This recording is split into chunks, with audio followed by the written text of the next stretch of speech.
how to change the O2 sensor on your '01 Chevy Tahoe or Silverados. This is for bank 1 sensor 1.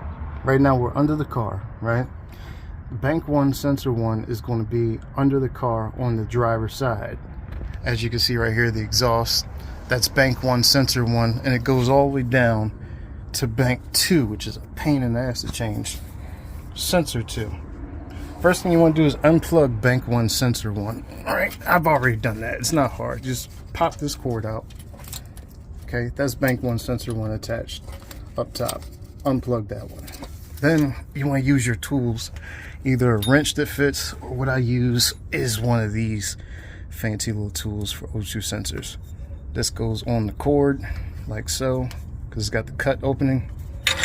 Bring it down and around, lock it onto the sensor, and then you take either your breaker bar, or in my case, my socket wrench.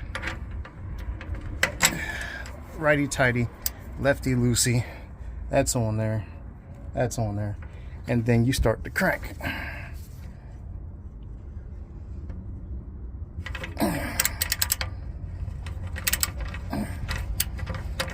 That's broken loose. Now this one isn't seized on there. This one's been on there fairly recently. Oh yeah, this is good to go. Unscrew it. Oh, look at that. Oh, it's broken off of there. Yeah. Okay. That's why I'm getting that code reading. That comes off like that. Now, a lot of times this will not be that easy.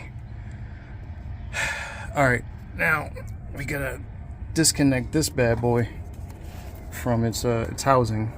Drop that down and pop on the new sensor. Now the housing piece to the old sensor, the one that holds it up, I don't know if you can see that peg, I'll zoom in. There's a peg right there that just snapped. That son of a bitch snapped off. So get like cutters and just snip this piece off, because you're gonna need this hole to slide the new one in. So I'm gonna cut that. Fuck. I use my wire cutters to cut that piece out right there. So that's a little old stubborn pain in the ass piece. So now it's time to just put in a new sensor, bank 1 sensor, reconnect it to right here, and that's it. So let's do it. All right, let's see if we can do this in one take. Need some back out here. This is really simple. Some people might put like anti-seize on it, or I ain't got time for all that shit. It's a $20 part. I'm not gonna put it on too fucking snug, and hopefully this thing kicks in and I can get some miles on it so I can get it inspected.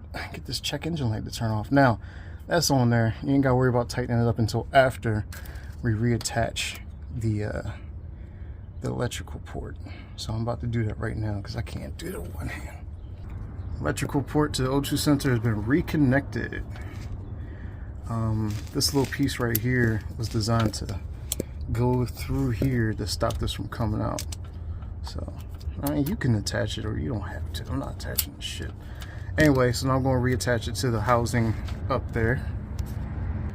Now it's been reattached to the housing in its proper place.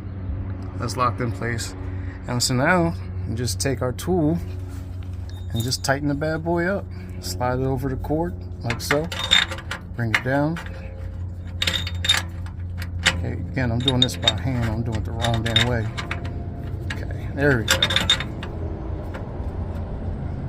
Alright, now you should torque this to specification. Listen, this is a 20-some-year-old car.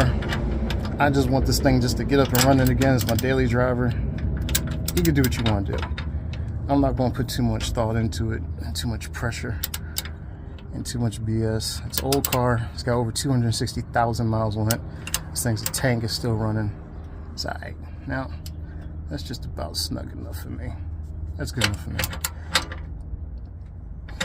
Okay. Now, that motherfucker's not going nowhere. And that's how you change your O2 sensor, bank 1 sensor 1 on a '01 Chevy Tahoe.